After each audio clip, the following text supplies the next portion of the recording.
So, hello Igor and hello Mr. Frankenstein. Hello.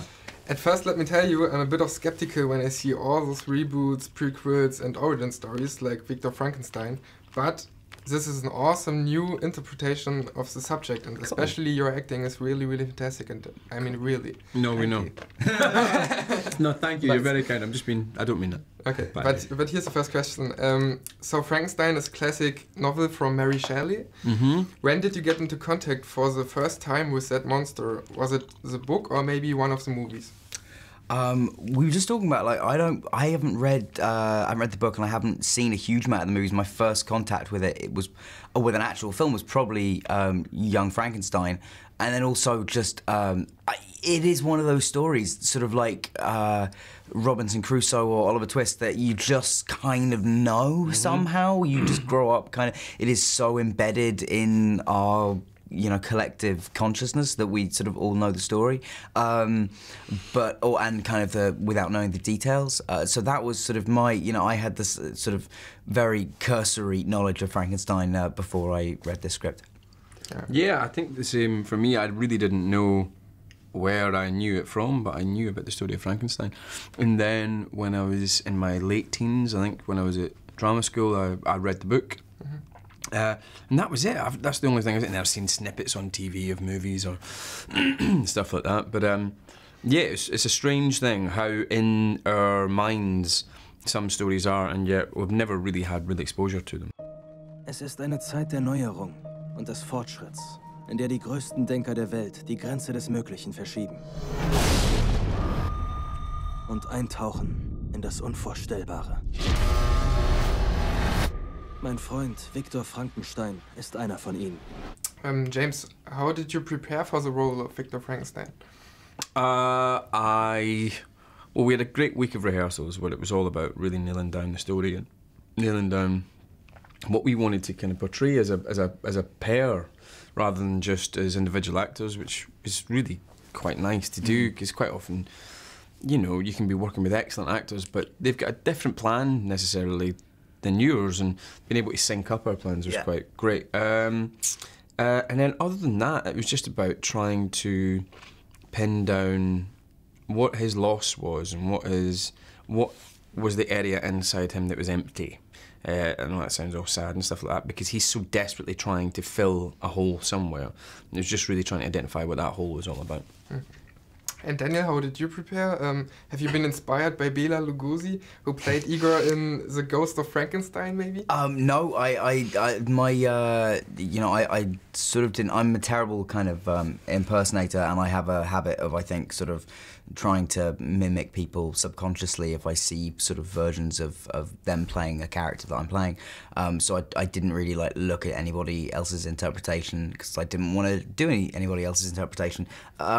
So for me, it was about finding the reality of this character who has lived quite an extraordinary and kind of awful life, and finding out how that would have affected him, and obviously it's affected him physically, and then trying to find how that physical transformation informs his growth as a person and mentally, and and how this relationship with Victor is really what brings him out of his shell into this world.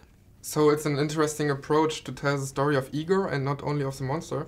The relationship between him and Victor makes it less a monster film than a serious buddy movie. Do you also wish more movies with a background like this, or do you miss classic monster movies? I mean, I think the idea of having a movie like the thing that I think that I responded to in the script and that was great about it was that we did have this kind of great fun action movie, but what was important about it was the relationships at the centre of it. That's what, because ultimately, if you get to the end of a movie and there's a monster kind of bearing down on somebody, you're only gonna care or be invested. You only care about the monster as much as you care about the person who's under threat. And I feel like that's what some films miss out on, which this one hopefully doesn't, is sort of building those relationships so that when the action is happening, you care about the action. Ich träume von einer Welt, in der Hoffnung die Angst ersetzt. In der ein Krüppel geheilt wird und wieder gehen kann. Was, wenn wir jedem Leben die Chance geben könnten, die es verdient? Igor, hilf mir, die Welt zu verändern. Es gibt einen Unterschied, ob man Maschinen benutzt, um ein verlorenes Leben zu retten, Oder ob man etwas erschafft, das niemals hätte existieren sollen. Jetzt! Ja, es lebt. Which monster in the film history or in mythology makes you mostly fear? Is it Frankenstein or any other? I suppose the capabilities of Victor Frankenstein are maybe scarier than any of the actual monsters he creates. Although, I would rather, you know, try and talk to a very manic Victor than try and actually fight any of those monsters he creates in reality. Yeah. Yeah, who am I scared of? What monsters am I scared of in movies and stuff? I don't know really. There's a movie called Ginger Snaps, which is a Canadian. I think it's a Canadian werewolf movie, and the werewolves in that are really scary. Was that a question? I think I answered a different question. I'm just talking about what I want to talk about. Sorry, there's a TV show called which I really like at the moment. James, do you understand the dream of your character Victor to build artificial life? Yeah. And if you could create, what would it be? Artificial life. I would create that. Yeah, that's exact same. I'm basically perfect casting for that.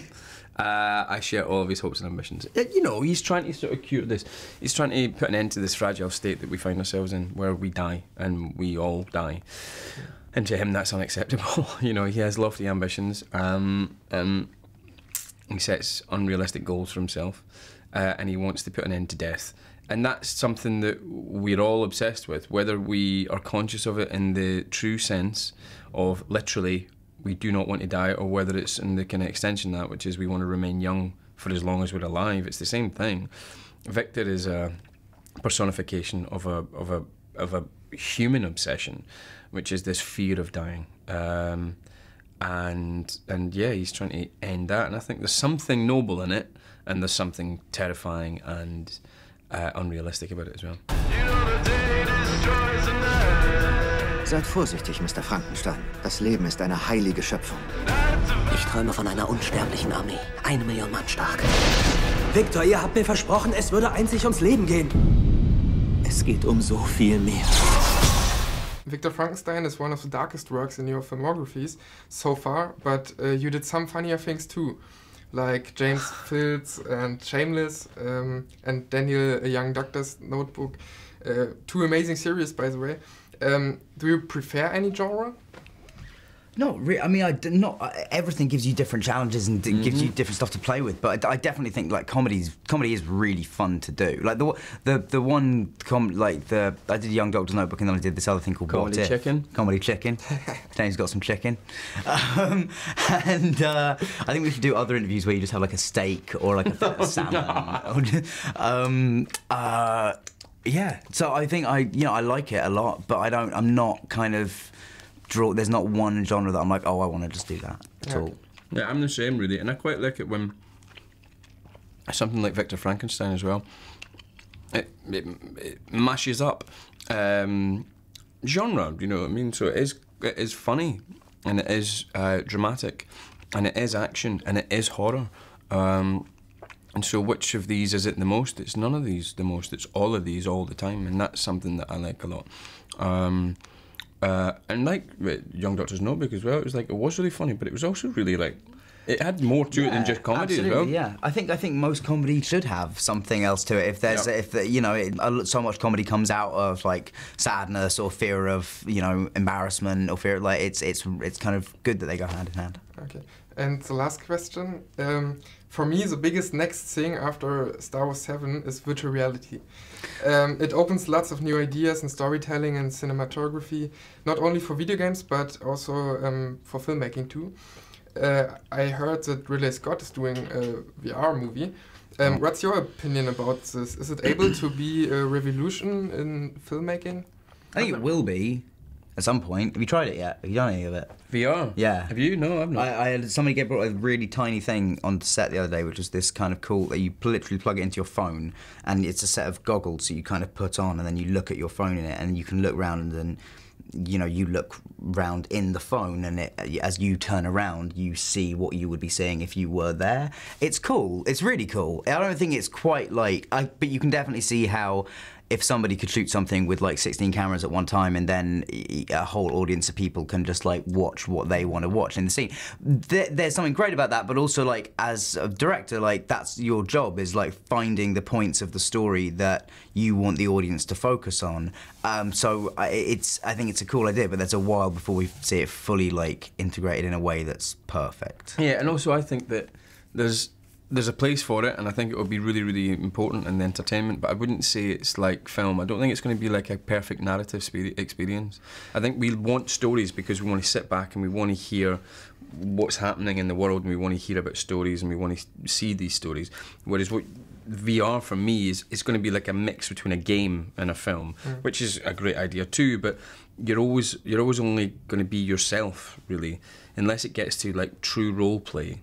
But then it always becomes about you rather than learning what somebody else is going through, and therefore it's a less empathetic experience and more of a sort of personal, sort of selfish experience. Yeah, I mean, there's part of what's about being great about being in an audience to a point, and part of that experience is being detached from the action, so you can be kind of objective about it and be emotional without feeling that you're under threat, whereas it would probably change how you reacted to things if you felt like you were in the scene. So I've just have you read Ready Player One? No. Ready Player One's got these. It's got this bit in it where the lead character has to go through all these tests, and one of the tests is that he finds himself in. I can't remember what the first film is, but it happens to him twice. And the second film he finds himself in is the life of is Monty Python's The Quest for the Holy Grail. And his challenge is to remember every single line on cue, and he actually gets extra points for delivering the line with the right comedy inflection or the right amount of emotion, and for the whole film. And he only gets like 4 lives or something like that. And if he doesn't come up with a line, he loses a life and all that kind of stuff. You could do something like that with VR, I think. That would be really cool. But it's difficult for the comfort. Yeah. Okay. Sorry. So cool. Thanks for the interview. Mate.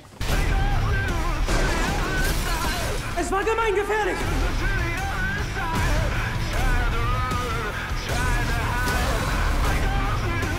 Dafür brennt ihr in der Hölle!